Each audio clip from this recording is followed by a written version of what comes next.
What is going on, everybody? Welcome to Lunch with the Clydesdale. It is Wednesday afternoon, and you know what that means now? That means we're spicing things up because we're going Cajun. So, Cory Leonard, what's going on, man? Oh, just getting ready for tomorrow. Trying to figure out. I'm not trying to figure out anything. Like, I love everybody with, oh, it's going to be this and it's going to be that. And well, because we did this and now I broke it down. And the people with the inside information, I laugh every single time because I haven't been doing this an extremely long time, but I feel like I've been doing this long enough to know that 9 times out of 10, if you try to guess, you're going to be wrong. Yeah. This is what bugs me, right? Is I get a text. I'm going to try to find it here. Shoot. If this week is the repeat and they repeat 22.3, then there's definitely leaks. Correct. I would 1000% agree to that because that's all I've been hearing. Yeah. So I hate that. I hate the leaks. I'm a guy that when I watch like a show, if I miss an episode, like I will not go to the next one until I go back and watch, and I don't want anybody to recap it for me. You know, like I want the surprise. Yeah, no spoilers. Jay Birch says it wasn't him. It wasn't me. It wasn't me. Shaba. Appreciate that, Birch. I've been hearing the same thing, dude. Like, I 3 to 4 different people just keep saying it over and over again. And again, if that ends up being the case, then yeah, I say we. I definitely do not work for HQ, but somebody's got a problem. Right. I'm not a competitor, so I'm not trying to get an advantage. I just like to be surprised.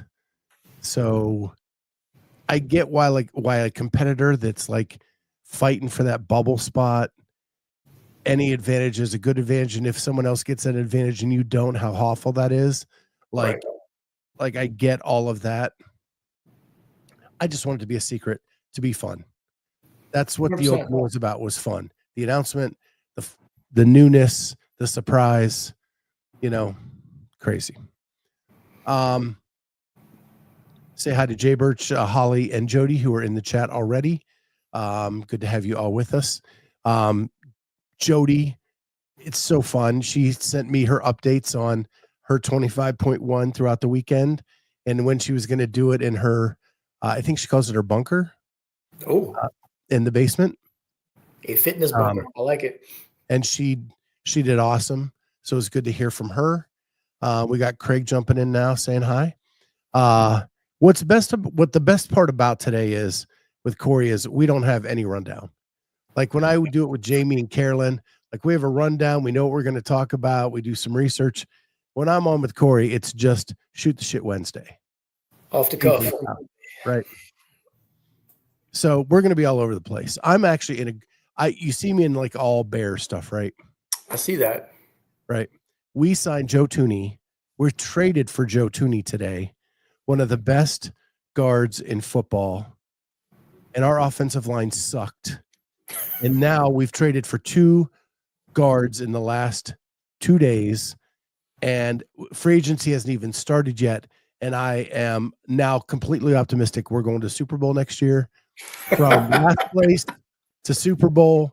So look out. We're there. Yeah. I saw some of the combine stuff. I haven't seen, like, as far as trade rumors and all that good stuff. The only thing I saw was some of the LSU players at the combine and like, God dog it. Our big center, Will, ran like a 4.9740, which is Will Campbell. Will Campbell, yeah. Ran a 4.9740, which is absolutely, that's bonkers. Like that makes no sense whatsoever. That dude is moving. So he is, at a lot of draft boards picked, Bears have him like at 10. Yeah. A lot of the draft boards have the Bears taking him at 10. Y'all Totally be redo the offensive line. yeah, y'all do well to get him, dude. He's gonna be in it. As long as he stays healthy, he's gonna be in the league a long time. Yeah. What I learned at the combine is media members act like fools in the NFL just like they do in CrossFit. I can believe that. Did you hear the story about the 2 media members getting into a fight at a Starbucks? No, I did not, but I would very much like to. So Ian Rappaport from the NFL Network. Yep, I know who that is. And I can never remember the guy's name. But he is Fox's insider that's not Jay Glazer, but the other guy. And he's on like the FS1 shows and stuff. And his dad used to be the CEO of Starbucks. Even better. Apparently that dude kept putting out these reports. Ian Rappaport kept saying that they were false and not to listen to him. And then they met at the Starbucks and I guess came to blows. No punches were thrown, but because the dude from like Fox is like 6'2", 240. Ian Rappaport's like 5'5". Yeah, I say. Yeah, Ian Rappaport's a little bitty dude. Yeah, it wouldn't have been like a fair fight at all.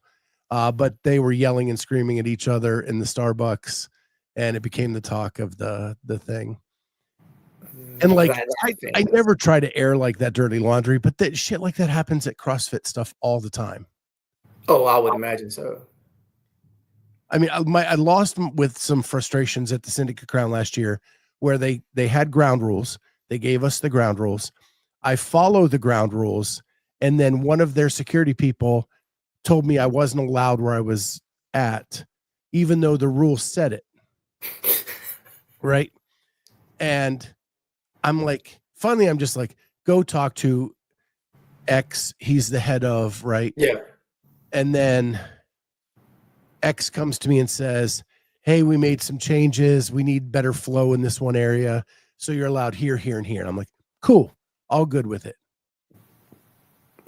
Other existing members of the media were in where I was at and getting yelled at after I moved. Right. And they weren't said, there was nothing said to them at all. And that happens like everywhere. It's kind of how I got my start. And I hate bringing up Syndicate Crown because I love Wilson Pock and I love what he's done. And he lets me do a lot of things. It's just, it seems to be where the miscommunication happens.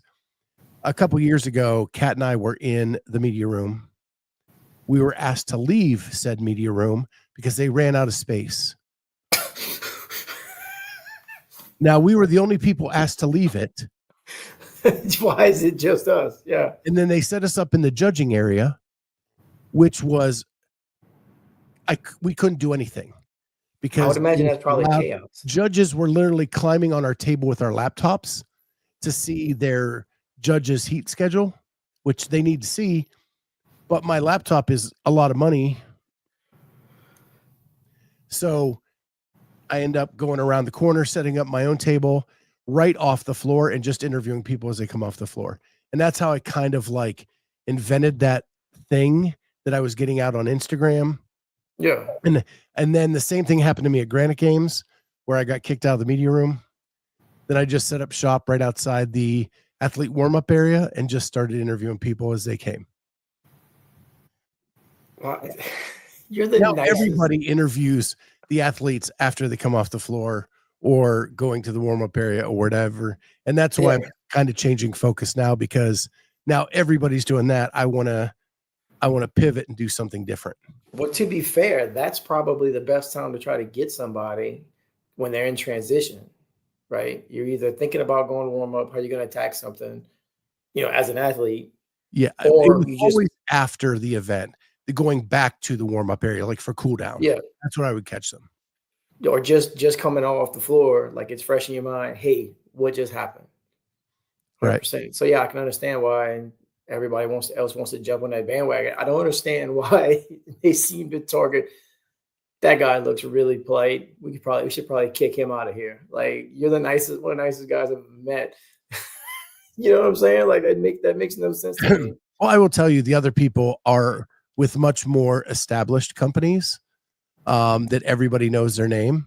So But why they always pick on me? I'm the biggest dude there. 2, I don't say a word to anybody. right. I just do my thing.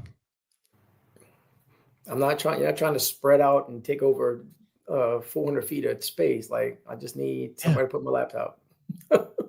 Yeah.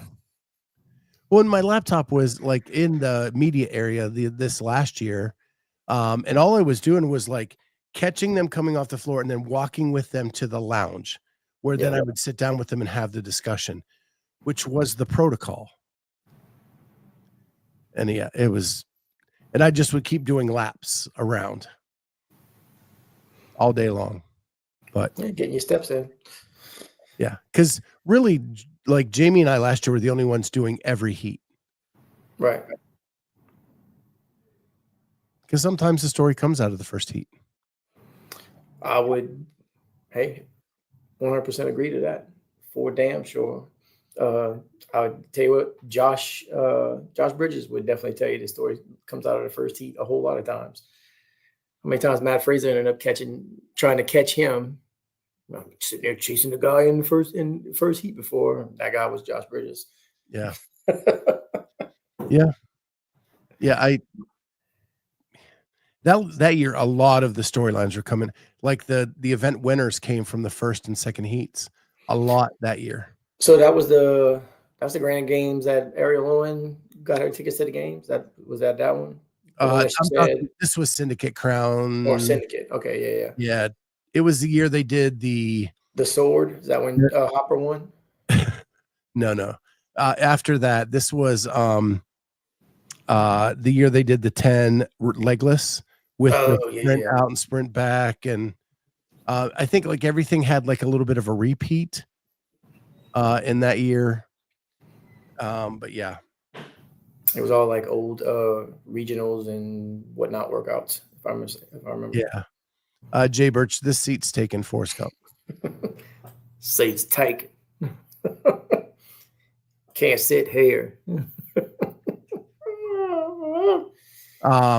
So yeah. Yeah, I didn't mean to dive into all that media stuff. So I know that nobody really cares about that behind the scenes stuff, but no, there's drama on the floor. There's also drama off the floor. Yeah, a lot of it doesn't ever get exposed. I do think it's highly interesting how they pick it on you out of all the people that's in there, like, because I know you, dude. Like you're not getting in anybody's way. You're not stepping on anybody. Like you are, trying to stay within yourself, focus on you. And like out of all the people they could possibly pick, it's like, oh yeah, get that guy out of here. It's nonsense. It happened at the Masters games last year. Like day one, I was allowed like to be in the warm-up area right in front of the barbells, talking to the people as they're warming up. And then day two, I wasn't allowed inside the barricade. So then I'm like screaming from the barricade, hey, trying to ask questions. And we did what we could, but it makes it a lot harder. I don't get that either. Like, I don't know. I don't understand that. You're not stopping anybody from doing anything. You're not forcing anybody to come and talk to you. Me and my camera aren't taking up that much space. No.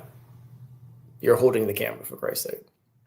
But they made all the coaches leave because there were too many coaches, and that area was filling up too much with athletes and coaches. And they put me under the same rule as the coaches. Yeah, I think it may have explained that, Jay Birch. It was overcrowded because they were running that team competition at the same time to like do a community event. So you had those teams and their coaches in the warm-up area with the games athletes and their coaches, and they just said no more coaches. And because my band was the same color as the coach's band, you got here with them. And I Speaking of went which, and asked for special dispensation or compensation, whatever, from the organizers, and they were in such a whirlwind of chaos. I just kind of got snapped at, and I was like, okay, I'll just do it. sorry, Joe. I'll just keep doing my thing. Just gonna roll back through it. Uh, it was like that at Legends. With Joe anyway. Like I saw him 5 times in 5 days. And Yeah. like every time he was walking from one spot to another one, like moving, doing something. Yeah. Uh, My only advantage is Lana worked security of that area for a while, and she would just let me. well, yeah, Glenn is awesome. Yeah. Yeah. Oh, The problem is, Jay Birch, is there were different levels of media also. There was media floor access, which I wanted Ortega and Caitlin to have because they were the ones filming the mashups. And I didn't really need that. I just wanted, and then Ellie and I just needed to be able to get around to the athletes. So it just got confusing. But nobody, I don't think event organizers understand what media are trying to accomplish. They just throw them into one bucket and think it's all the same. What I'm doing and what the Buttery Bros are doing are two different things. You know what I mean? Like they're making a long form edited documentary or mini doc, whatever, where I'm like trying to interview athletes. I'm trying to get new content out. I'm trying to get quick content out. I'm doing update shows. And at the Masters Games, I was doing a documentary. So I was doing a little bit of all of that stuff. trying to. Yeah. Trying to. Started out great. Look, to be fair, your whole documentary series on the Masters Games, which nobody's done ever, I thought it came out great for what it was, especially after the fact, and like the people that got popped and whatnot, like getting those interviews and whatnot, and then you find out later. It reminded me of the games doc from, was that 2017, Redeemed and the Dominant, whenever they were talking to Ricky and whatnot, and then halfway through, like if you've never seen it before, spoiler alert. If you've never seen it before and you're sitting there watching it, like the first half of it, and they're casually talking about, I don't know. I think of somebody with steroids. I think of Saban when he's talking about the people with giant mandibles and whatnot. And then you find out halfway through, oh yeah, Ricky actually got popped. You had the same thing and you didn't know it at the time, even though people, because I know a whole bunch of Masters athletes now that were all there to this day, they're saying, oh yeah, we were saying it the whole time. We were there, which people say that shit constantly anyway. So what I'll tell you is backstage, I heard one of those three talked about a lot. Yeah. The other two I did not hear mentioned once. No. The doc was the thing I'm most proud of in all the content I've created. I thought it came out fantastic. I really did. But I do think that just like anything else, I now know how to do it better. Well, I mean, right. That was your first shot at doing something that ambitious, right? So yeah, it's going to take some tweaking. It's going to take some, okay, I don't like how I did this. Now I can do it this way. It's just like anything else that you do, especially it being a passion project, right? Yeah. Hey man, now I can figure this out. Time to edit all that myself. And Holly was a great help with all of the like stat boards that you saw at the end of that. She did all those. I love Holly's graphics. It helps them a couple. I won't lie. I'm slightly biased. You cut out a little bit on the first part of that. You said it helps. I said I love Holly's graphics. I really, really do. I said it helps that I've been on a couple of them. But I still got them saved in my phone, Holly. Yeah. Well, what I love about our graphics, especially at events, is that it is that it is for the athletes. We Yeah. do that for the athletes because leaderboards are not easy to share. Like when you do something great to try to screenshot a leaderboard, it doesn't come out great. No, it looks like a screenshot of a leaderboard. Right. Where Holly makes this really cool top 5 or whatever it is, that if you finish top 5, you can grab that, throw it up on Instagram, and your friends immediately know you did something cool. That's what I love about it. And truly, like, it's not really for us, it's for the athletes so they can share them. 100%. I don't think enough people appreciate it as they should. ACRS, Cory, is that you? I hope so. I feel like me. I've been up since 4 o'clock this morning, so I would say it's probably me. Sounds like you. It definitely sounds like me. So let me ask you, because this is now, we're going to do this every Wednesday now. Yes, sir. Cajun Flair Wednesday.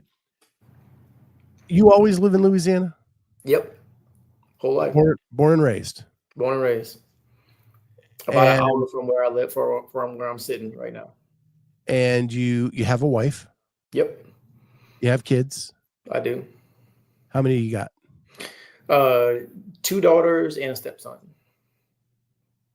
And how active are they?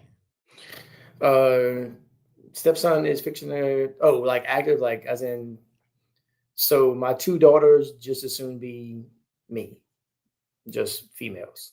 The little one, the oldest one was 100 miles an hour the entire time until she got into and through high school. The youngest one is 7. She is absolutely, I know we're not doing a whole lot of cussing, but she is batshit crazy.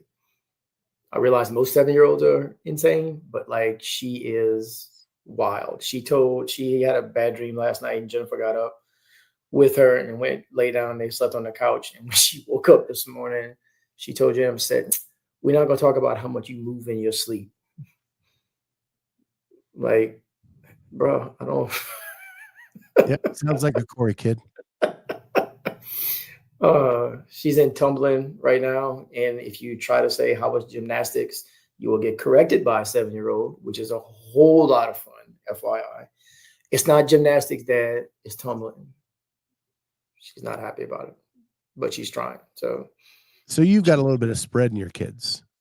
What's that? You've got a little bit of spread in your kids. They're not all like. Oh, it's a lot of spread. My oldest is 27, fixing to be 28.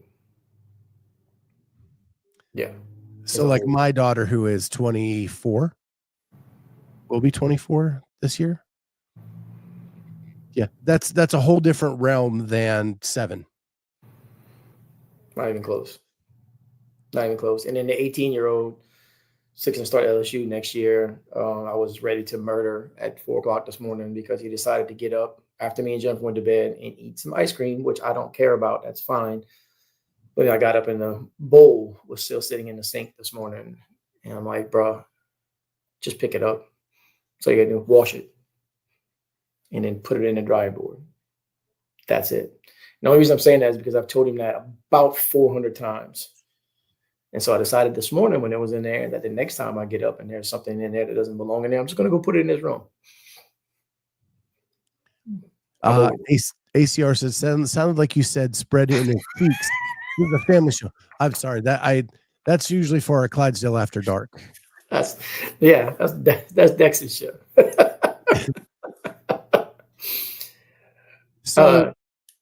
So you're trying to accomplish this big goal of making the CrossFit Games. Yes, sir. When you turn 50. 100%. You've got kids at every level of life possible. How do you balance all of that and achieving your goal? My wife is fantastic. I don't know a better way to put it. She will, when she hasn't been as consistent here lately because hadn't been feeling great, but she gets up and goes to 5 a.m., comes home. When she gets home, I leave, go to the gym, get my first session in between 6:15 and Usually get to the gym about 6:15. I'm usually gone by right around 7:30.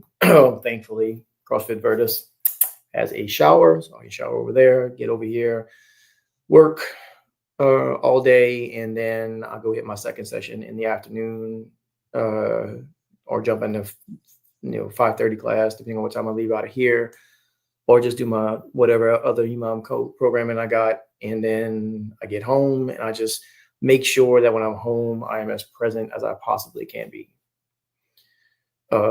so that and whatever needs to be done, I just do it. Like there's no sense in whinging about it, or God love him. Like, I picked up my son's bowl this morning, even though I wanted to murder him. Like, it just needed to get done. I didn't want to leave it in there. I actually used it. Aaron Fraser, I sell insurance, Aaron. Allstate, baby. So so many people in the chat probably see you in chats throughout the CrossFit space. 100%. You listen to every podcast. Does that all happen on work time? So that I usually have it playing in the background. Yeah, it's while I'm at work, but I usually have it playing in the background, whatever's on. And like my workload is such that I can listen to what's going on, be typing away, working up quotes, sending emails, receiving emails, whatever. In the meantime, and then I'll jump in and say what I got to say or whatnot, or do whatever on whichever one I'm on. I am ridiculously good at multitasking. It's kind of silly sometimes. Like, unless I am seriously focused in on something, I can have 3 different things going on in my head, and it's not that big a deal. Yeah, because of what I do, I try to listen to just about everything out there that I can, but I listen on like 1.5 speed. So listening live with the chat is very hard for me. Because now the more I do it, the more I like just getting through it, like at speed. And then like if something grabs my attention, then like I might slow it down, or like I'll stop and look at it. And that's usually when Elisa's. Yeah. ACR is like, I would 100% type an inappropriate chat comment in a work email by accident. Yeah. It has come close to happening, ACR, for damn sure. And are we on Twitch? We are. Okay. We are, but only you can see that. Interesting. Unless you're anyway, it's funny you should mention that. So like, I've tried to listen, like go back and listen to stuff that I missed on 1.5 and whatnot, and I can't. Like, sounds ridiculous, but I can have a phone call going on while something's playing, still be paying, like carrying on the phone call and listening, half-ass listening to what's going on, unless something catches my, but 1.5 speed, nah. 1.5 speed throws me for a loop every single time, because I'm like, why are they talking so fast? It's the only thing I can hear. Yeah, I work IT testing right now, and so we're just running case scenarios through, seeing if they work or not.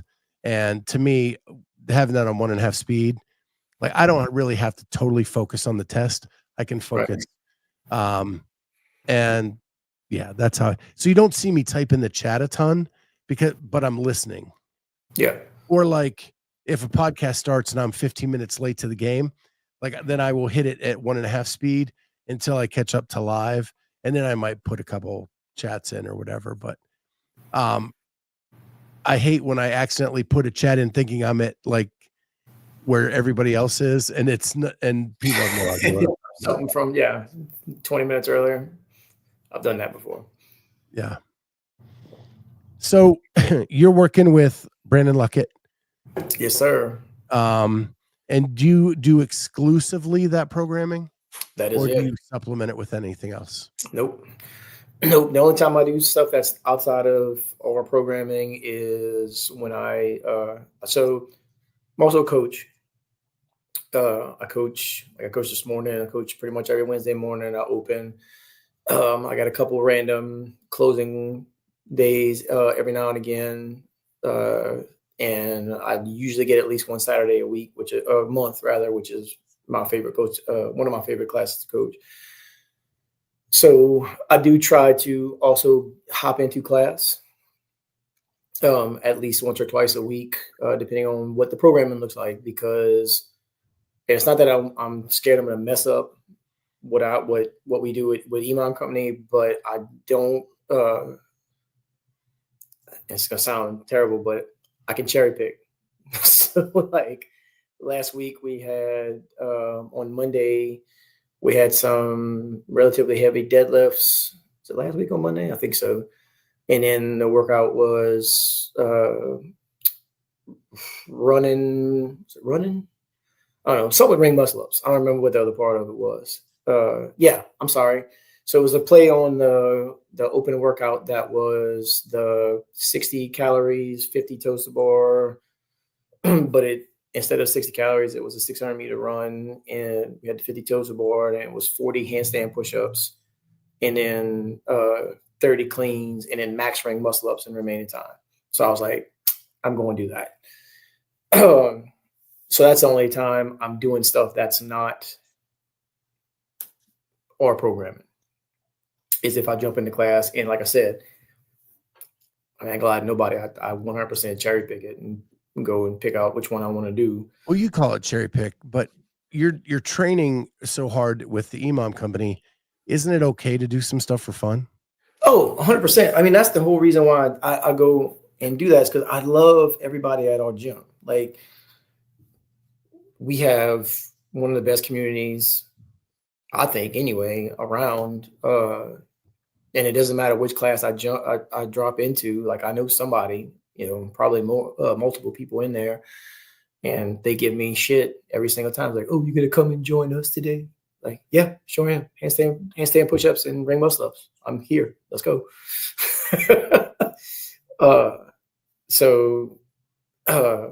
And it's all in good fun. I love everybody there. I like to think that most of them, at the very most, love me. I hope so. Anyway. Well, cool. Just wanted to get to know you a little bit, since you're going to be here on Wednesdays. Yeah. Shout out to Brandon and them. While we're talking about Imam Code, that's a good place in my heart.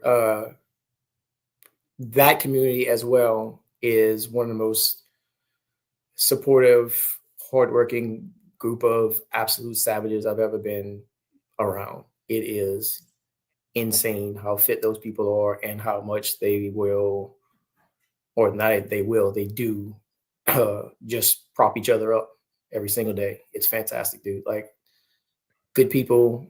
And he texted us all this morning, as a matter of fact. I'm so proud of all of y'all.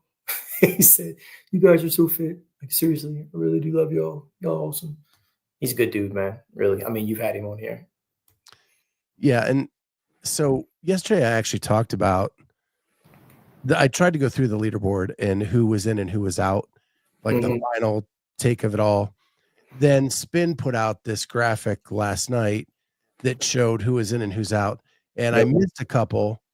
None were like big surprises, except for 2 people for me on the men's side. And if you haven't seen the graphic, pull it up here. So this is what it looks like. The black and white pictures are those who are out. The colorized pictures are those who are in. Right. I was actually surprised Moritz Fiebig was in. Oh. That one surprised me a little bit. But that surprised me as well. It really surprised me were Cole Greasaber. Did not expect that. And Saxon Panchek. Wow. With all of his talk about the community and doing the open and stuff leading up to this. Now, he did get a job with the WFP, and maybe they have demanded exclusivity for their employees. I don't know, but that one was a stunner for me. I have been good friends with Saxon since 2016. He used to come to our gym and work out occasionally. I've been to his gym when it was open and worked out with him. That one was a stunner for me. I did see that. I didn't see everybody, like you said, I kind of glanced over it, saw a couple people I reckon, Yeah. knew was not going to be in or whatnot. I did not see that. Corone is a little bit of a surprise to me, but he's been so hurt the last couple of years. I don't know if it's more for injury than anything else. Maybe taking a year to get fully. And the same with Brandon, but Brandon was retired before last year, accidentally made the games. I'm assuming he just don't accidentally go through it again. Last year was not an accident. He trained he was trying to make the games. He is a new father. So, and he literally just moved in, or is not even finished moving in to his new house. Literally sent us a picture yesterday, still with the U-Haul truck that he had, was trying to get all the stuff moved and whatnot. Because I got a couple different text messages. Why isn't Brandon in the open? I'm like, if I had to make a guess, it's because he doesn't want to accidentally get caught up, like having good scores and then going, I wonder if I can make the games again because of new baby, new house, like all the things. He's also basically the coach for the Imam Company team that is trying to make the games. Yeah. And Aaron Fraser says you can do the open and not participate in the rest of the season. And that is true. That is completely true. Just because you're at this point doesn't mean that you're continually going to do this the entire season. Craig says I'm giving Sexton. I'm not upset at Sexton. You can do whatever you want to do. I've said that a million times. Nobody owes anybody anything in this life. No. You have opportunities and you can take advantage of those opportunities or not. It is up to him to do that. That's fine. Just was surprising because of what Aaron says here. Seems like a complete 180 from his show on Savants with Angelo. I agree. The way he was talking leading up to this made you believe that he was fully supporting CrossFit and its season. And so it does seem like a complete 180. That is why it was a shock to me. But it's his choice. He can do whatever he wants to do. And that is fine. I would say the ones you mentioned, him obviously is a bit of a shock. Moritz being in, I would not have guessed. Matter of fact, I thought he was out. But good for him. But again, doesn't mean he has to do semis. Yeah, not at all. Not at all. Sign for the open and see what happens after that. And then, what was the other one? Oh, Cole Grayshaver. That one, I didn't see that coming either. But I have absolutely no idea, no context as to what that is about. Did you see that Lucas Holberg got an invite to Rebel Games? Yeah, I did. I love that dude. He is insane, and I'm here for it. On the women's side, really no shockers. Most of these were announced prior to.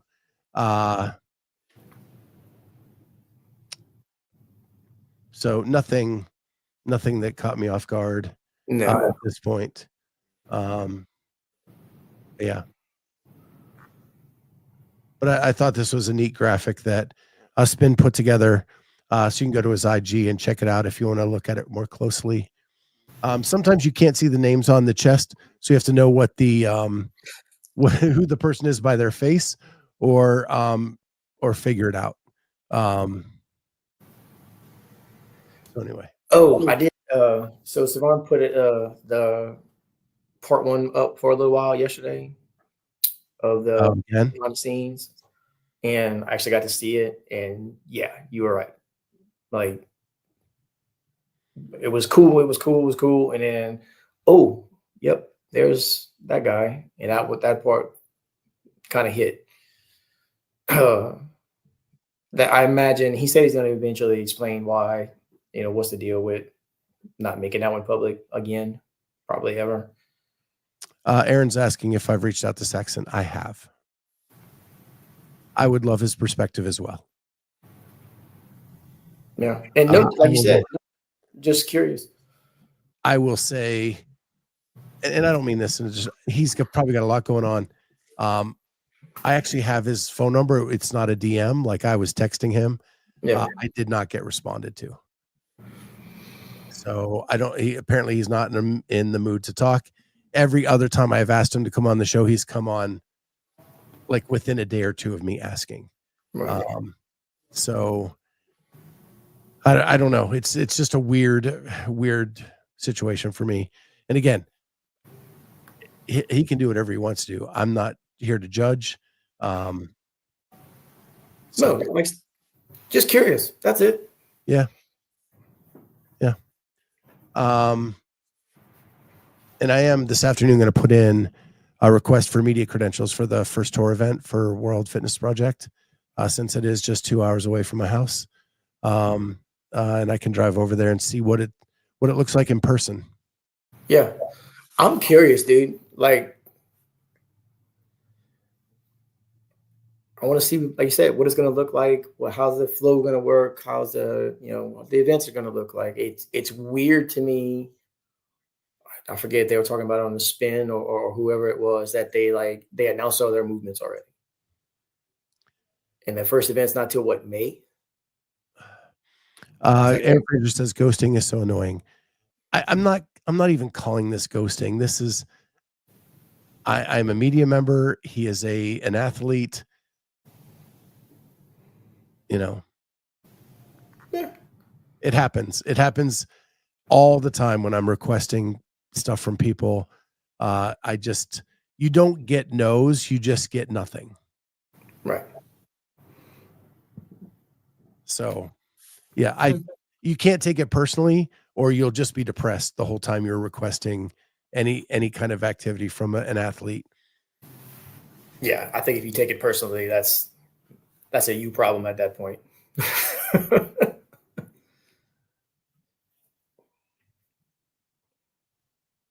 Man, I am sorry about the cough. No, dude. Our temperature is dropping rapidly right now, and I can feel it. And my sinuses are just aching. Yeah. I told you earlier, my wife is just getting over it, the sinus infection.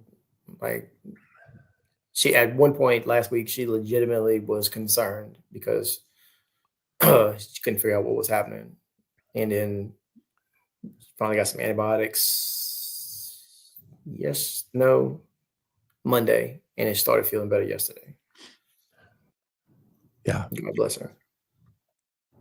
Well, I find out today my wife is doing her first ortho or her second ortho follow-up since surgery. And we will find out when surgery number 2 is. And whether we can pull it off within our benefit year, or if we're going to have to wait until next benefit year. How's she moving? Oh my, like way better than she was even before the surgery. Good. She was cane reliant before the surgery, and now like she walks more without the cane today than she did before the surgery. Sweet. Now, the problem is the new knee makes her taller on that side. Yeah. Because it's not all like crumpled up and right. It's not. It's got some stuff in between it that belongs there. So she's having some pain from the difference in the leg height lengths. So we got to get the other one done, which is not as bad as the other one was, but just to even shit out. Yeah. 100%. That's got to be a weird feeling. Yeah. And speaking of surgeries, shout out to Kat. She had surgery this morning. Still waiting to hear how that went, where she is having her elbow stuff reattached. So we will find out hopefully later today how she's doing. You said she did 25.1, right? She did. How'd she go? She was happy with it. I don't know, but she had to do it one-armed. So she could not do the dumbbell clean and jerks using her right arm. Ooh. That had to suck. Because I know, like, once you get deep into it. So I started off, I did three rather, in the 6 all on the same arm. I got to the 9, I did 3 on one arm. And I think I did the next 6 on the left arm, just trying to, start giving myself a little bit of balance and whatnot. But once I got like 12 minutes in or something like that, it was on one arm until that arm got tired. And then I switched over and got onto the other one. I cannot imagine just we just left arming it the whole time. So shout out to her for doing that and just holding on with that one arm the entire time. That had to be miserable. Yeah. So I started left. With that being my weaker arm, saving the right arm for later in the workout. So I'm not laughing at you. I'm laughing at Birch's comment. But again, I'm 55, so I got to go to the reduce your weights level now. So RX for me was 35, and that was just a joke. Oh yeah, I'd imagine so. I was pretty much strict pressing the entire time. Bananas, dude. But my burpees are terrible, and I was cherry picking out of burpees. Speaking of cherry picking, for a good couple weeks, so I need to get back to adding those in. Basic stuff. Got to get down and get up. Get down and get up. Aaron asked how the wiping was going. We're going to find out soon. That is for sure. Hopefully find out Thursday. Hopefully she learned how to wipe with her non-dominant hand. Look. Yeah. There were some interesting suggestions on Instagram. Let's just say that. Andrew, I had to do 90% on my left arm as well. That got very tiring. And Jay Birch, I did 3 on the right, then 3 right, 3 left, then alternating. If somebody watched me go, like if Tristan would have watched me go, or one of my coaches would have watched me go, they probably would have been yelling at me the entire time once I got to the later rounds, because there was no rhyme or reason. I literally went until I got tired on one arm, and then I just switched midair, kept going. Like the dumbbell wasn't a problem. It was just going until I got tired on that one arm, and then we just switched to the other one. And I'm sure that some high-level coach would have told me that was probably a bad idea, but it worked. That was me, but I went unbroken because I didn't get that high. My reps never got to a point where that mattered. Yeah. Well, no, especially not with the 35. Good Lord, you're way strong enough to move that thing with no big deal. Yeah. And my burpees were so slow that I never got out of the 15s. So my goal was to get to them. Then I almost finished them. And so I'm happy. Hey, bro. Meted and exceeded. Meted and exceeded. Until then, you missed that last lunge and you could have had 100. Instead, you have 99. Because 3 digits sounds way better than 2. Well, I had one of the dudes I met at Legends. We've been chatting back and forth since the Open, since Legends really. And he hit me up Saturday. It was Saturday. He said, "Man, great job." Because I get done, dude. I put my score in. Like, I'm not hiding from nobody. Like, I don't beat me if you can. Cool. That's fine. But anyway, and I was like, "Thanks, man." Said 248. Pretty excited about that. I felt pretty good about it. And I was like, "What'd you get?" And he said 249. I said, "You son of a bitch." He said, "Bro, I had to." He said, "When I saw your score, I had to hit you up." And I said, "No, by all means, please do. Like, I'm here for it. Like, let's give it a go." I am not Aaron wants to know what your score was. 248.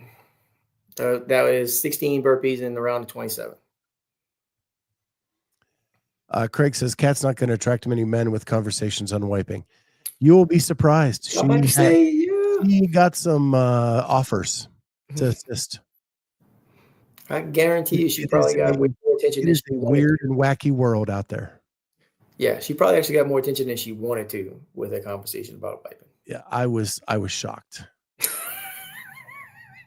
Shocked. Thanks, Birch. But yeah, well, that's about it, man. We are way over Yeah. our 45 minutes. And my boss is probably screaming at me right now. Let's hope not. So get back to work, you hooligans.